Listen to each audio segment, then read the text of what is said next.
أكبر مشكلة بتواجه الأهلي هي الضغط والرقابة.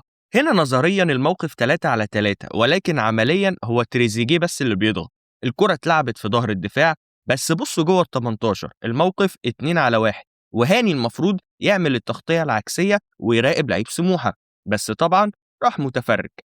هنا ياسين مرعي خسر الالتحام كعادة لعيبة الأهلي، ضغط ضعيف من إمام عاشور فلعيب سموحة ياخد الكرة عادي جدا، وتاني تريزيجيه بيضغط لوحده والراجل بيعدي عادي. وبص جوه ال 18 هاني 1 على 1 وبيخسر الصراع الهوائي مع لعيب سموحة كالعادة. كرة الهدف لعيب سموحة بيخلص الكرة من وسط 2 من الأهلي في وسط الملعب عادي جدا.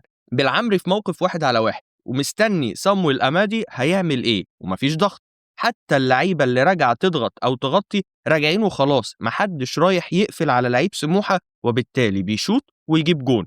هنا نظريا الكرة 2 على 1 لصالح الأهلي، إنما عمليا سموحة بيلعبوا براحتهم جدا، حتى مروان عطية بيتلف بيه عادي في وسط الملعب والراجل بيشوط. تريزيجيه هنا المفروض يضغط بس ما ضغطش. مروان عثمان والشحات وزيزو مش معانا أصلا، وخط الدفاع بتاع الأهلي كله محطوط في موقف 1 على 1.